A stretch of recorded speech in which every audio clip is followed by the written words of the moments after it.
Choose this day, and if it seems evil to you to serve the Lord, choose for yourselves this day whom you will serve.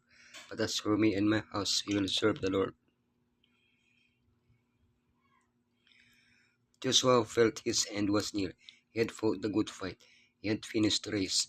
He had kept the faith. He could confidently await, like Paul, his crown of righteousness. But like Caleb, he still had to make sure that others would take up the torch and lead Elohim's people on the right path. For that reason, he gathered the people in Shechem to renew the covenant of faithfulness and to exhort them to choose a life of service to Elohim.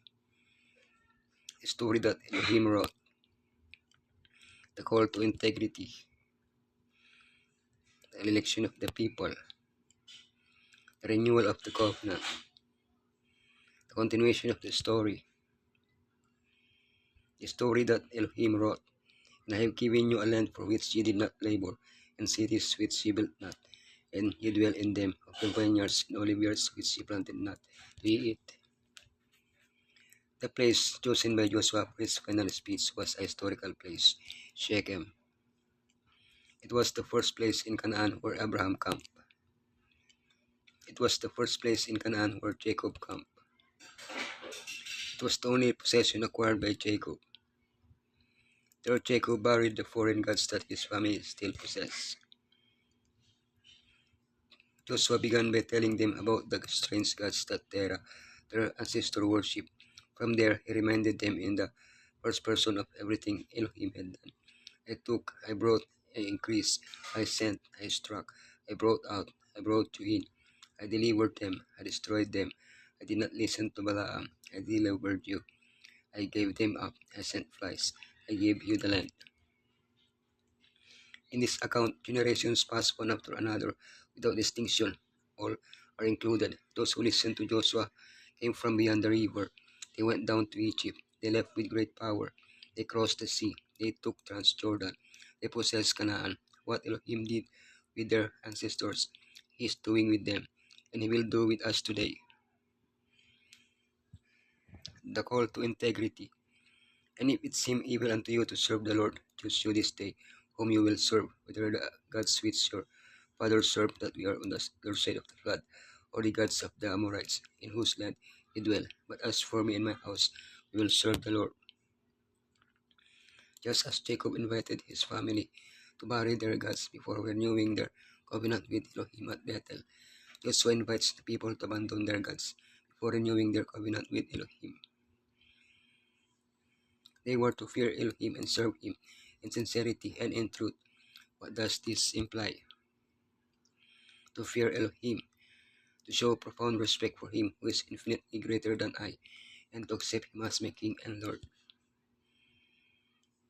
To serve Elohim in sincerity, integrity, a service without defect. This is how the animal was defined that was only suitable for slaughter if it was without defect, whole. To serve Elohim in truth, to be faithful, trustworthy, loyal, undivided, and consistent, to reflect through my life my gratitude to Elohim for what He has done in me.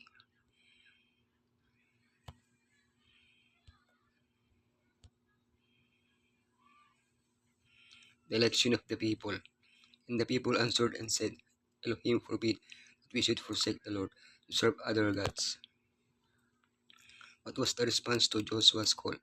The entire people said no to their gods and accepted that they only had one Elohim, our Elohim, the same one who had guided them, both their ancestors and themselves, up to that moment. Instead of congratulating the people on their decision, Joshua gave an unexpected response.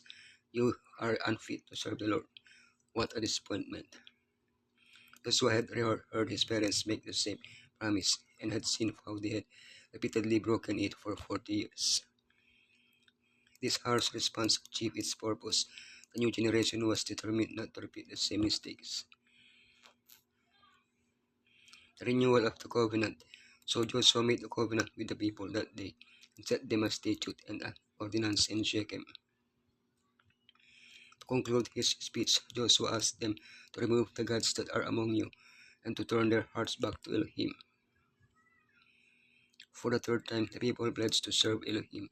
The covenant was ratified, and like Moses, Joshua gave them statutes and laws. Although the covenant with Elohim is based on a living relationship with Him and cannot be fully expressed through mere regulations, Joshua understood that it was necessary to leave clear reminders that would help them stay in the covenant. He put the covenant in writing and erected a memorial monument, a stone to serve as a witness to the commitment he had made. The continuation of the story. And Israel served the Lord all the days of Joshua, and all the days of the elders that overlived Joshua, which had known all the works of the Lord that he had done for Israel. The book of Joshua ends with three burials. One of them, prophesied hundreds of years earlier, was the burial of Joseph and Jacob's inheritance. The rebellious generation that had come out of Egypt was buried in the desert, but the new generation was to be buried in their inheritance, along with those who had remained faithful in an unfaithful generation, Joshua and Eleazar. This new generation remained faithful, but what about the next generation? Each generation must make its own covenant with Elohim.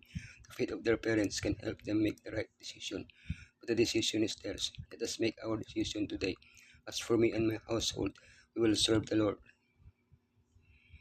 Our generals, who has never lost a battle, expects willing, faithful service from everyone who has enlisted under his banner.